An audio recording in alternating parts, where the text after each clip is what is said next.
Hey guys, how's it going? Paul Lynn here, talking to you today a little bit about some fitness related stuff, namely running. Okay? Running, I'm sure you already know, it's great for the heart, great for the circulatory system, clears the mind, fills your body full of all these wonderful little dopamine and endorphins and all these things that make you feel good. It's also an excellent way to absolutely thrash a bunch of calories if you're trying to lose weight and stay fit. It tones your legs, turns them into just absolute rocks. There's a whole, talking about endurance and resistance, and I mean, so many benefits from running. There's just one problem that a lot of us have, and that is that we hate running. Okay? I'm one of these people that is not a natural born runner. Have you seen those people? They're like 7 feet tall. They're this big around. I mean, they have no ass whatsoever. And you look at this person and say, that guy was born to run. I mean, that guy ran out of the womb on the day he was born, right? And you see these people and you say, yeah, okay, obviously that person is built for this. I'm not. You look at me and I'm not your typical runner. I'm not built for it. You would never catch me competing and winning at running, but running is something I do every week. Okay, so while I really don't look at myself in the mirror and say, you know what, that guy's a runner, I don't see myself as a runner, but I do run regularly. So how did I get from point A to point B? Because I'm a guy who used to hate running. In basic training, they made us run, and I hated it. I didn't like it. One of the reasons that I didn't want to do athletics in school, in like high school, was because, all these practices, okay, run laps and run this and run that. It's like, dude, I ain't running nowhere. I am not one of these guys who likes to run. And now I can go out right now. I'm a 47-year-old man, and I can go out like right now and I could walk out my front door, run a half marathon, come back in, eat my Cheerios, and I'd be fine. I wouldn't like be crashing out and, walking and like with a limp for the rest of the day or anything. I wouldn't be running for the rest of the week, okay? My legs would be tired, my feet would be a little bit sore, but I can walk out the door right now and run a half marathon. So, how did I get to this point? And that's what I want to share with you, because if you're a person who, like me, does not naturally enjoy running, has tried running and said, this sucks, I injured my legs, I injured my feet, and you've got all these problems, and you say, nope, I'm going to do other stuff. I want to ask you to give running another chance, because if you do it right, if you set yourself up for success in the very beginning, you, like me, can actually find the joy and find the pleasure in running. It's not something that you just walk out and run and say, oh boy, I'm having the time of my life. No, it's something that you have to kindle, okay? You have to take the time and learn to do it right and prepare your body for it and transition into it. And if you take the time and go through that effort, I think you'll find that yes, you can actually run regularly and enjoy it. At very least, not hate it, but certainly get to the point where the benefits justify whatever inconvenience it might be to go out and run. So I'm not trying to sell running to everybody. No, I don't think everybody should be a runner. Everybody should be running every day. No. But for a lot of us, we have fitness and health goals that align very nicely with running. We would love to have the benefits, but there are just too many problems and there are too many reasons not to run. So today I want to take some of those reasons away so that what's left is just the benefit, and maybe then you'll think a little bit harder about doing this, okay? So let's start with just really basics, right? You need the right shoes for your feet, okay? Emphasis on for your feet. The right shoes for me are possibly the right shoes for you, and possibly something very different is going to be right for you. How do you know what the right shoe is to get? Oh man, I go on Amazon and I read the reviews. No, no, that's how I shop. I buy everything on Amazon reviews. That's good. But a running shoe is something that needs to be not right for 2,000 other people. It needs to be right for you, okay? My suggestion is that you go to a specialty running store, if you've got one anywhere in your area, and talk to them and let them help you figure out what the right shoe is for you. There are people who run at what's called a neutral gait. There are people who supinate, and there are people who pronate. All right? 2/3 of us are pronators. About 1/3 of us run neutral, and then there's that fraction of the world that supinate when they run. Do you know what these things are describing? Okay? If you don't, you're going to have a hard time picking your own shoe. All right? Because these shoes have something called stability built into many of them, and different varying amounts and degrees of stability. And that stability is designed to improve the biomechanics of your foot and ankle and everything up from your knee to your hip to your back while you're running. If you've got the wrong level of stability for the way that you run, it can cause you problems.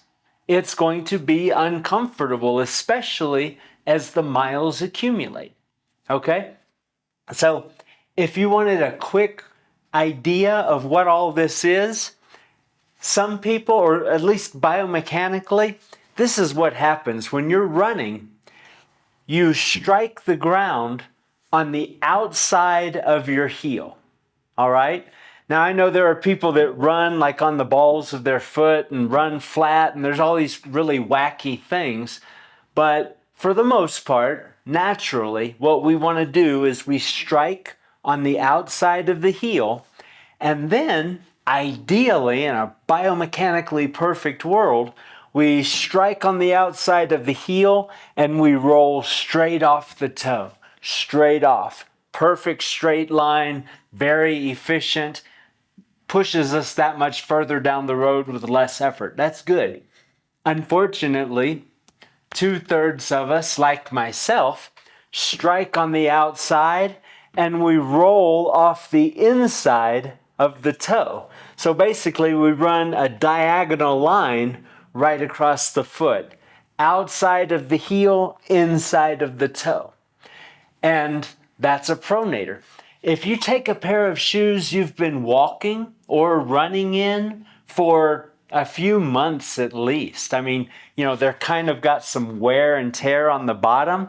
When you look at the bottom of the shoe, look right here across where the ball of your foot is and see where it's worn. When you look, you're going to see, well, the outside of the heel is probably pretty worn down. The inside's probably not too bad. So you're going to look and say, oh yeah, okay, I've been landing on the outside of my heel. That's good. We all do that. We want to do that. That's fine. But look at the toe right here. I mean, not the toe, sorry. Look at the ball of the foot and see where it's worn out. Is it worn on the inside? Is it worn on the outside? Or is it worn pretty evenly across? All right? If it's worn on the outside, that means you're running all the way down the outside of your foot. Okay? For you, you are a supinator. You're one of those very, very rare people. And, there's not much you can do to correct that. You can do some stretching and things like that and like therapy type work to try to fix that. But as far as buying footwear goes, the only thing I can tell you is you need to get what's called a neutral shoe or a cushioned running shoe. That means it has no stability whatsoever built into it, because stability is trying to push your foot out to correct pronation. You're already on the outside, so don't get a stability shoe whatever you do. I know stability sounds good, but when you understand what that term means, pushing you out, if you're a supinator, that's the last thing in the world you would ever want under your foot while you're running. Okay? So then let's say, well, no, I'm not a supinator, but I'm evenly worn right across the ball of my foot. It's even.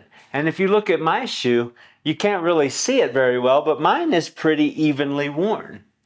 And that's because this is a stability shoe and I am a pronator.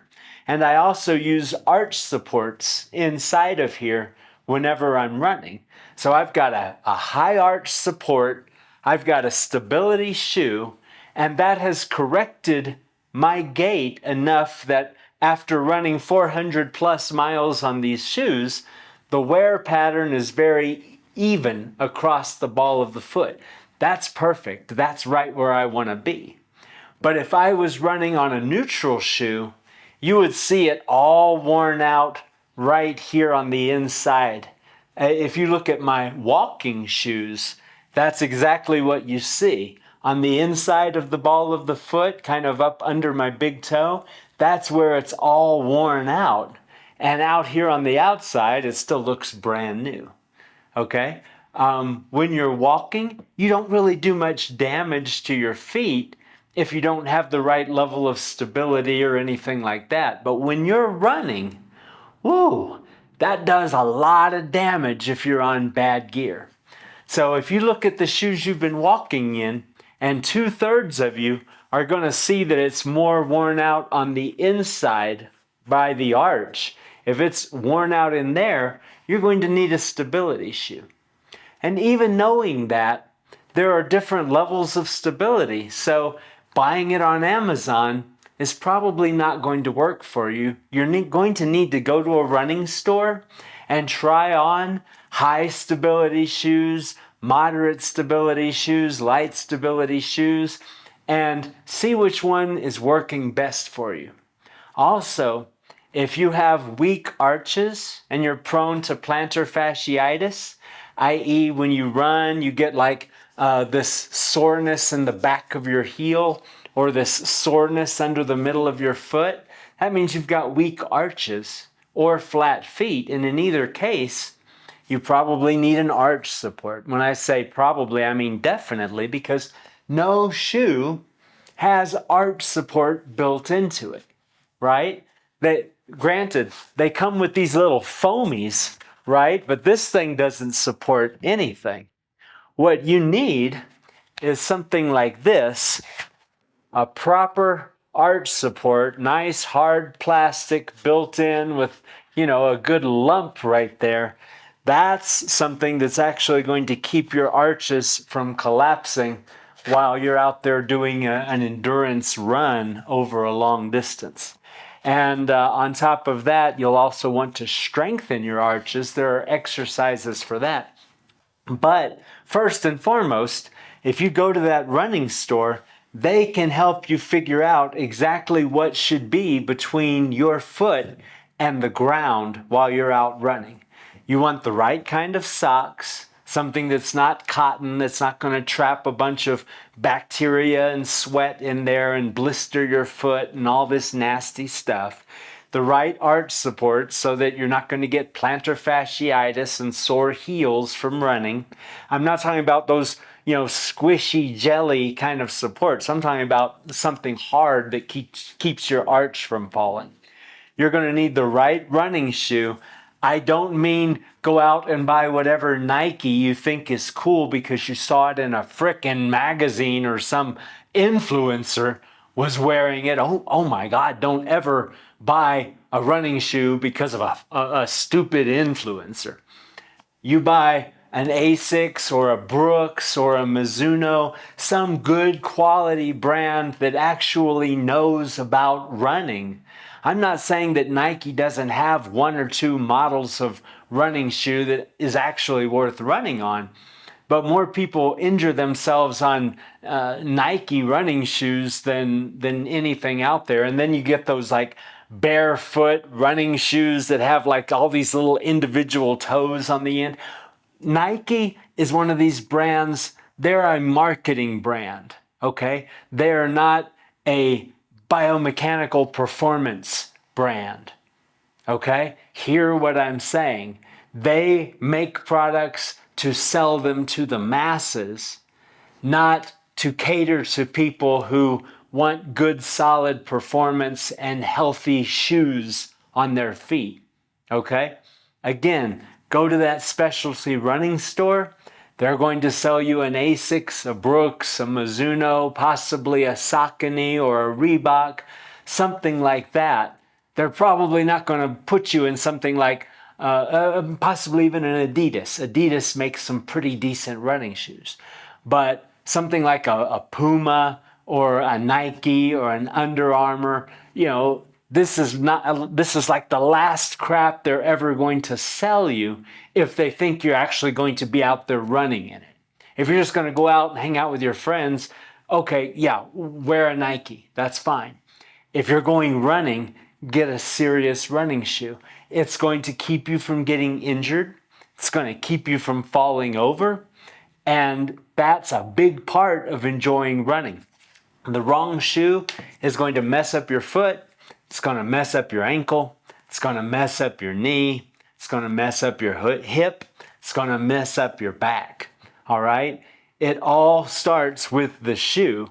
And all of those joints on the way up, if the foot is rolling in the wrong direction, if the ankle's turning in, then the knee's turning out and the hip is turning in. You see what I'm saying? It creates problems all the way up the chain. So first thing you need to do is make sure you've got the right equipment between your foot and the ground. That's one.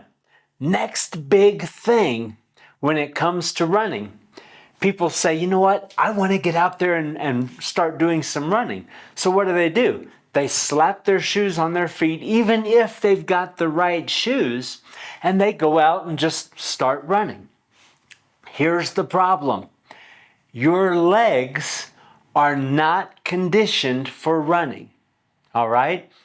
And what happens is there is weakness in your leg that you don't perceive and you aren't aware of. But that weakness over time and over distance is going to cause you to get injured, all right? Let's think about this. If you put a block in front of you, right? This can be a table or a chair, something solid, all right? And this thing is about the height of the middle of your thigh, okay? So it's halfway between your knee and your hip. We're talking about maybe, 2.5, 3 feet, whatever, off the ground. And I tell you, step up onto that. You can do it, right? It's kind of a pretty high step, but of course you can step up there with one foot. But if you pay attention to how you do it, you're going to jump, right? You're going to lift one foot up and you're going to spring off that other foot to get up onto that box, all right? The reason you're going to do that is because the body is an efficient machine, and that's the most efficient way to get all of your weight up on top of that box. But what if I challenge you and I say, you know what? Put one foot up there, lean forward to balance yourself, and then I want you to step up onto that thing. I want you to extend the leg that you lifted up, and I want you to pull that other foot up very slowly in a controlled manner. No jump, no spring, nothing like that, but just to balance yourself onto that foot that you lifted up onto the box, and to slowly, over the course of about 6 seconds, very slowly and deliberately lift yourself up onto that box until you're standing straight up. When you try to do that, even though it sounds really easy, you might discover that that's pretty freaking hard. You might not even be able to do it. All right? Now stop and think about this. If you don't have enough strength in your leg, in one of your legs, to lift your body weight in a smooth, controlled fashion, what does that tell you about how prepared that leg is for running? All right? When you're standing still, let's say you weigh 130 pounds or 180 pounds, whatever that number is. When you're running, every time you take a step, you kind of jump up and you come down and catch yourself. All right? The way gravity and acceleration work, what that means is when you're running, each time you come down on your foot and your leg are being forced to deal with up to 30 to 50% more than your normal body weight. All right? Stop and think about that for a second. If I lay you down on your stomach and I stand on your back, okay, that's not going to be real comfortable, but it's not going to kill you either. It's not going to break anything. You're going to say, man, Paul, you might need to go on a diet. You're a big old boy. Get off my back. I can't breathe, right? But what if I jump from just 10 inches? I jump and land on your back. Now something's probably going to get messed up, right? Now it's going to injure you. Now it's going to hurt you. Well, when you're out running, it's not your body weight that your leg is catching. It's your body weight plus having fallen for about a second after your last step. Accelerating forward, accelerating downward because of gravity. So now each time your leg has to catch yourself, it's more, much more than just your body weight. If you're running fast and running downhill, wow, can you imagine how much work it is on your leg to try to catch all that weight? You see where I'm coming from here, right? Well, that exercise of stepping up onto that box, that is an excellent exercise for conditioning your legs before you think about trying to get into running.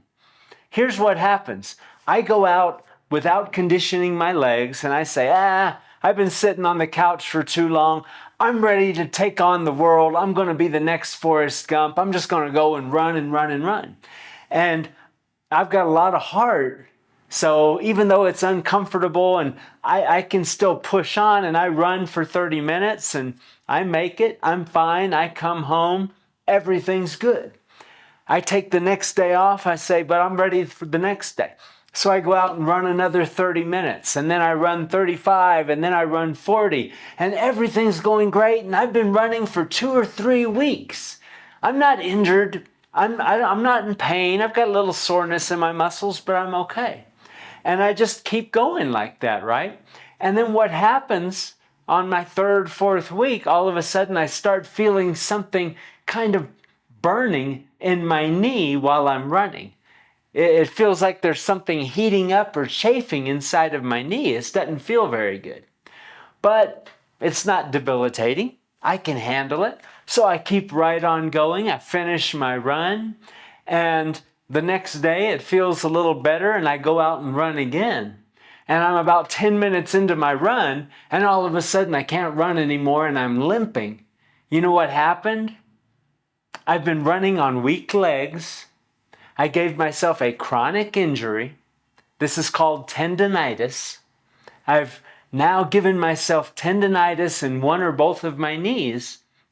And if you know anything about tendons, it's just muscle tissue, but it's a lot more dense. It's really tightly packed.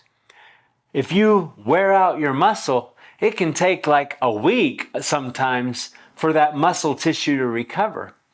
But once you wear out your tendon, it can take 6 months to the better part of a year before you're ready to keep running on it. Okay? That tendon, once you damage that and give yourself tendonitis, it's not days to recover, it's months to get over that. All right?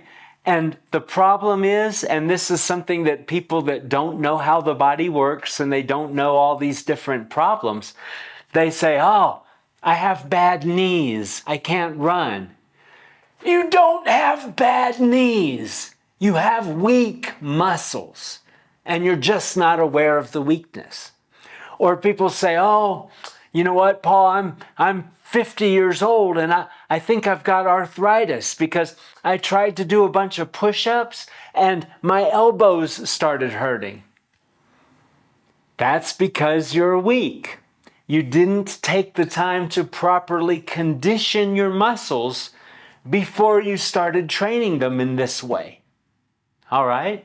So yes, if you've been doing nothing and you go out and start running, you probably are going to give yourself plantar fasciitis in a couple of weeks. You probably are going to give yourself tendonitis within a month. You probably genuinely are going to have some kind of chronic injury that's going to make you hate running, and it's going to convince you that you're not built for it, that you have some kind of health problem, you have something wrong with your joints, and it's going to scare you off and you're not going to want to run anymore. Okay? Start with the right footwear, the right stability, the right arch support. That's one part of it. But then the next thing is, I know you want to start running. Today is not the day to start. Today is the day to start conditioning your legs. And I'm telling you that you need to spend at least 2 good quality weeks of conditioning your legs before you start running. I don't know a better exercise for conditioning your legs than step-ups, okay? And I'm not talking about stepping up onto like a stair that's like 6 inches off the ground. I'm afraid not. I'm talking about something that is higher than your knee when you're standing in front of it. Okay? Obviously not something that's as high as your belt on your pants, right? No. But something that is higher than your knee. And I want you to step up 1 foot, lean forward, stretch your arms out in front of you until you've got a good center above that foot. Balance yourself, and then very slowly draw that other foot up off the ground and slowly extend the leg that you put up on that box until you're standing up.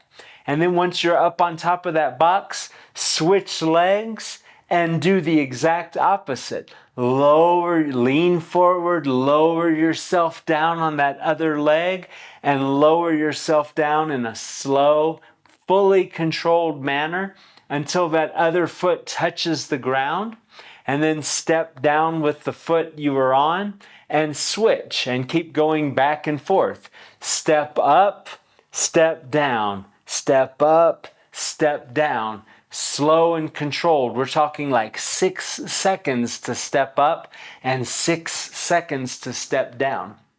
Do that drill for as many times as you can do it in, a session. Maybe you can do it 10 times. Maybe you can do it 20 times.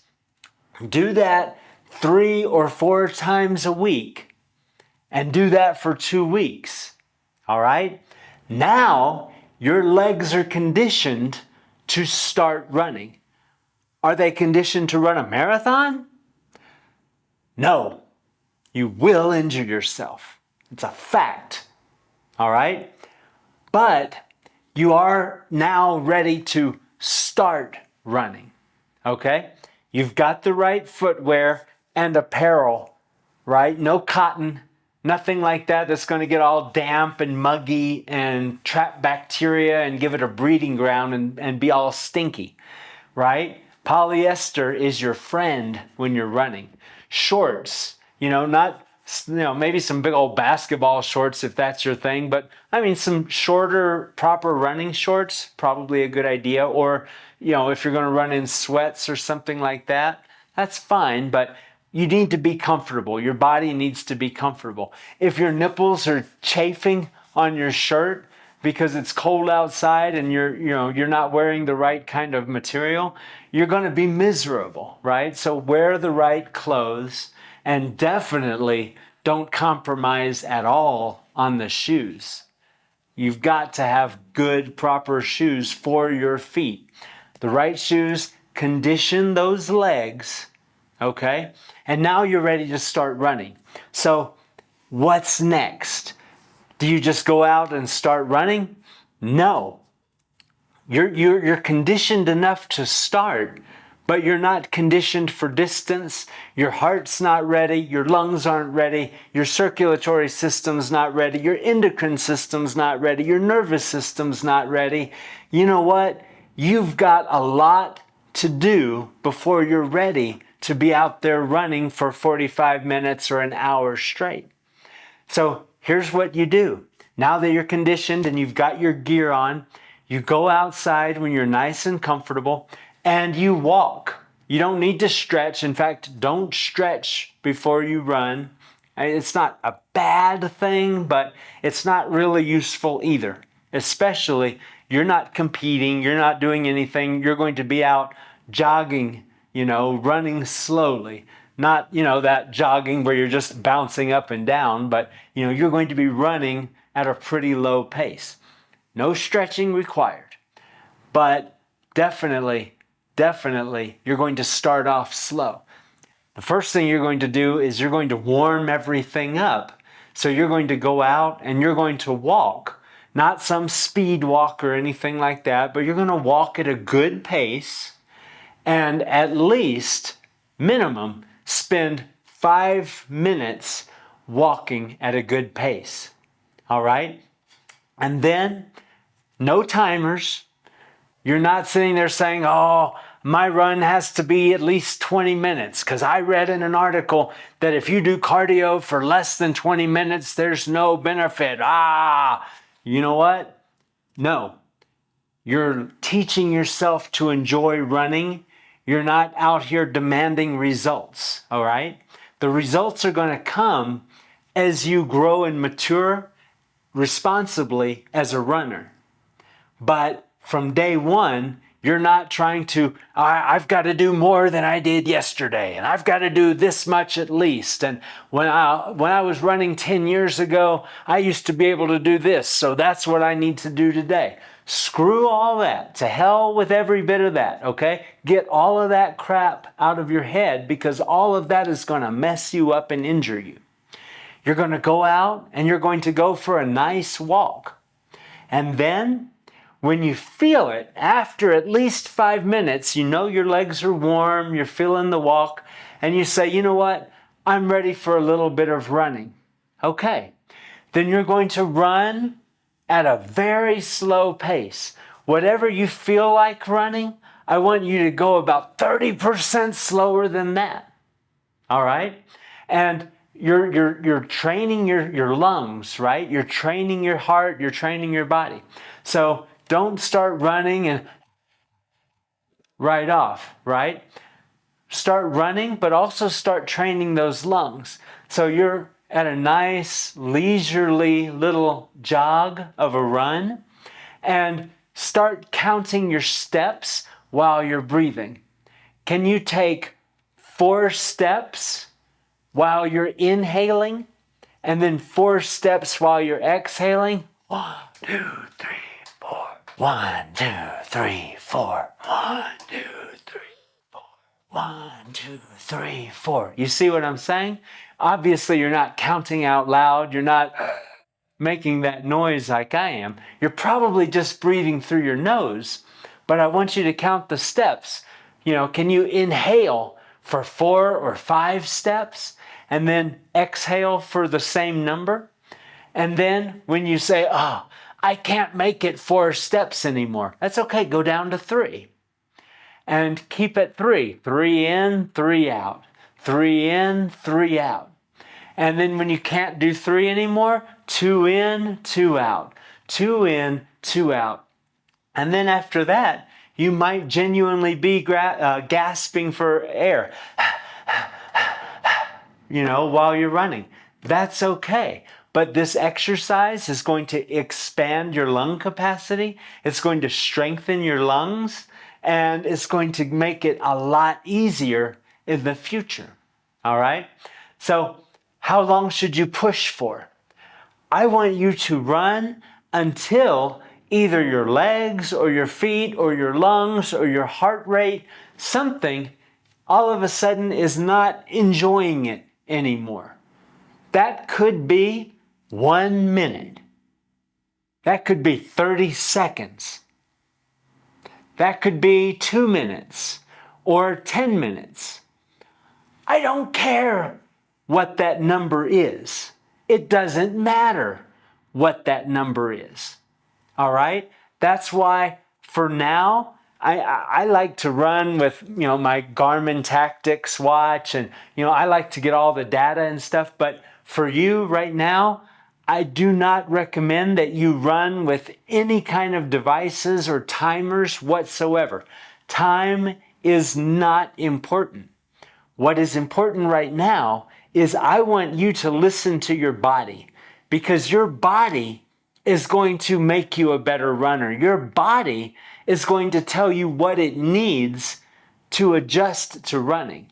Your watch is going to screw with your head and push you to do more than you're ready for.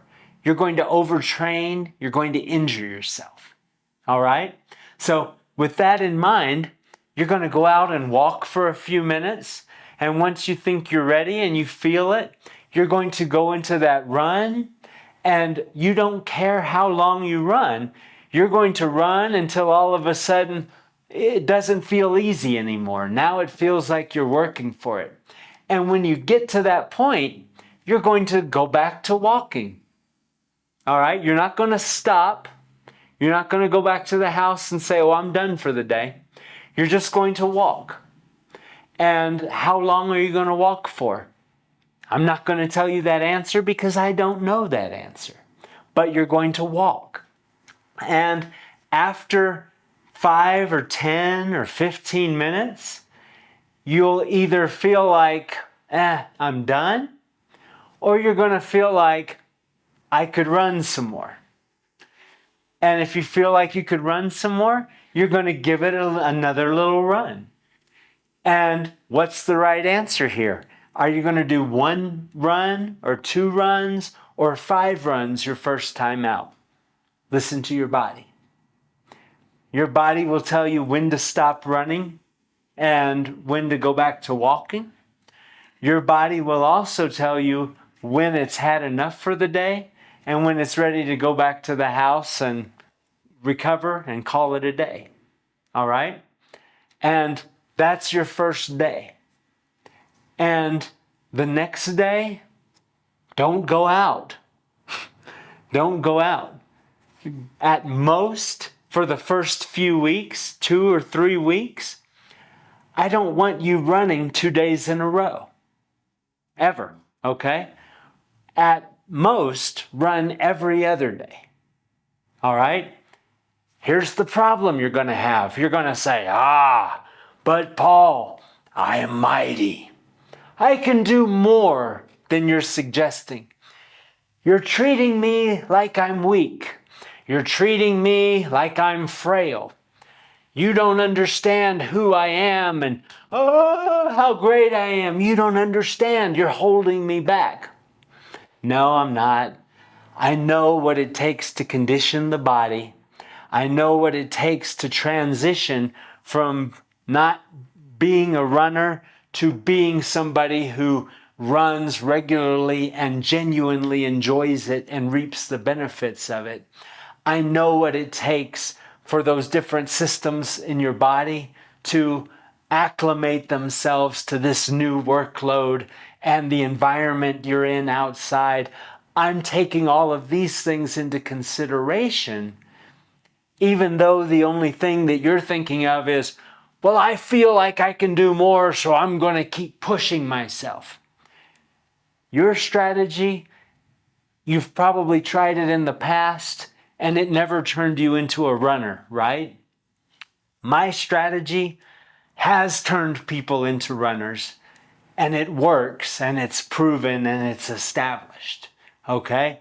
So I don't want you to give in to the temptation that, well, I did 10 minutes yesterday, I have to do 15 minutes today.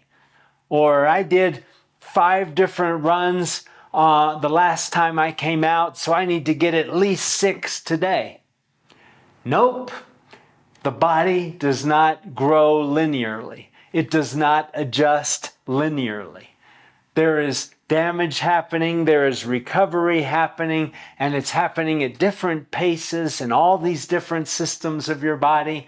So you're going to take 1 step forward, 2 steps back, 1 step forward, 1 step back, 3 steps forward. It's not this straight line progression like you're probably thinking in your head.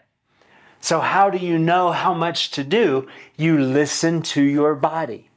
When your body or your brain or anything is saying, you know what? I don't feel it today. Don't go today. Listen. Don't go today. Don't run. Go for a walk instead. Do some more step-ups on your box or on your chair. I'm not saying don't do something. Yes, definitely do something. But listen to your body. If it's saying, I don't want to run today, maybe it needs a second recovery day before you go out again. That's okay. If you've only run twice and you're already feeling like wiped out, it doesn't matter that you ran 5 times on your last go. Listen to your body. Something is reaching a threshold, and you need to give your body a chance to grow and adjust. Your body doesn't improve while you're running. Your body improves while you're at home in bed sleeping. Okay? What you do when you're running, that's just stimulating the change. But the real improvement happens when you're recovering. If you only need to run once to give yourself 3 days worth of recovery, man, that's awesome. That's great. Take advantage of that. Enjoy all of that recovery, because that's when you're actually improving and getting better. Then go out and run when your body's asking for it. Okay? That's how it happens. That's how you become a runner. I'm getting ready to go out and run today. I'm not going to tell you how long that run is actually going to be, but typically I'll go out and run for about 45 minutes to an hour. What that'll be today, I don't know. It depends on how I feel and what else I have going on today. But the fact of the matter is, I don't care what the time is. And I've been running for a while, for years, and I still am not a slave to my watch. I'm not, oh, I've got to constantly do more. No, I have to give my body what it needs and what it wants and what it's asking for if I want my body to perform the way I want. I'm not a competitive athlete. I don't have to push myself and try to tap into my last, milliliter of strength that I've got in my body. No, I'm a recreational runner who wants to reap the health benefits of that active lifestyle, right? So all I need to be doing is listening to my body. Normally, I run one day, bike the next day, and that's what I do on the days when I'm not lifting weights. But, sometimes I feel like running 2 days in a row or biking 2 days in a row, or sometimes my body says, you know what? Hey, it doesn't matter that you've been sleeping a lot and eating right and training responsibly. I just don't feel like doing anything today, guy. I listen to my body. I'm smart. I don't like getting injured. I don't want to burn out. This is a lifestyle for me. So when my body speaks, I'm smart enough to listen. When my body says, you know what? Don't train today. Take the day off. Okay, I will. And I give my body that leeway because I trust my body. I know that I'm going to give it a rest today, and the next day it's going to say, I needed that. I don't know about you, baby, but I'm ready to go. Let's get out there, strap up them shoes. Let's go pound some pavement, right? If I listen to my body, I give it the rest when it needs, it'll ask for the activity as soon as it can. That's where you want to get to, and you really want to start working on that day one. That is how to become a runner. That's how to get into really almost any kind of training program that you plan on sticking with and you want to still be doing 6 months to a year later. You need to condition your body for it. Then you need to transition into it slowly. You need to have the right gear for whatever the activity is. And you need to be in tune with your body. Let it rest whenever it wants to. When it's done for the day and it's saying, no more, pay heed and stop. All right? That doesn't mean you have to just completely abort and walk away and go eat a fudge brownie. All right? But at least stop doing the activity you're doing and do something of a lower intensity. If you're running and your body says, stop running, okay, walk, right? Or if you're like, no, I don't even want to walk. Well, once you finish cooling yourself down, okay, then maybe go into some stretching. Do something, like do some step-ups. Do some squats, with no weight, just body weight squats. There's lots of things you can do that will further your acclimation to running that aren't simply running. There are other things that you can be working on which are going to move you closer to that goal. It doesn't just have to be run, run, run, run, run. Okay? So that's it. That's what you need to know if you want to get into running. And if you condition your legs, get the right gear, and break yourself into this thing slowly, listening to your body along the way, you'll advance very quickly as a runner. You'll learn to love this stuff because you'll only be running when you feel like it. And you'll only be running for as long as your body enjoys it, right? Wow, of course you'll enjoy it. And before you know it, in just a couple of months or so, you'll be out there doing 30-minute runs, 40-minute runs, and things like that. And you'll be like, wow, it doesn't feel like I just ran for that long. I feel great, Whereas in the past, maybe you ran for 20 minutes or 30 minutes, came back and just collapsed on the floor in a puddle of sweat and fell asleep. Now you'll run 30, 40 minutes on a full stomach, come back, and you won't feel the least bit tired. You won't feel sore. Everything will feel fine. And if someone asked you, do you think you could do it again right now? You'd be like, yeah, sure, I totally could. I'd rather not, but if I needed to, I could do that run again right now. That's where you want to get to.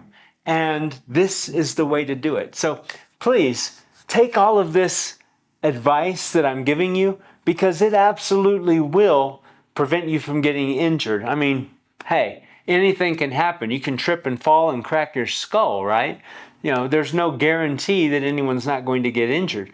But as far as most of the injuries people have running, those chronic injuries that take them out of the game for months at a time or burn them out psychologically, this is going to get you past 90% of that, honestly. So this is the way to go if you're serious about getting into running, not just something you want to do for like 2 weeks to, you know, tone up your abs before you hit the beach in the summertime or something like that, but you really want the full-time, lifelong benefits of doing this stuff. This is the way to transition into it so that you'll be able to be doing it day in, day out, and never really suffer any ill consequences or effect from it.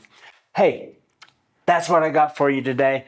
I do hope you've enjoyed the video. I do hope this information is beneficial to you and helps you. It'll only be as beneficial as it is if you use it, okay? So, you know, take it to heart, write it down, whatever you need to do, but use this information. It will benefit you. It is profitable, good stuff I'm giving you. If you like what I'm doing, click like, subscribe, check out the rest of my stuff. This is not my first video, won't be my last. And I tend to make a point of making sure that intelligent stuff comes out whenever my mouth is open. Okay, so take a look at a lot of the content that I've got. Chances are you're going to find something in there that's going to be useful to you, beneficial to you, interesting to you, and make your life a better, happier one. That's what I'm all about. Thanks again for watching. You take care. Happy running. Cheers.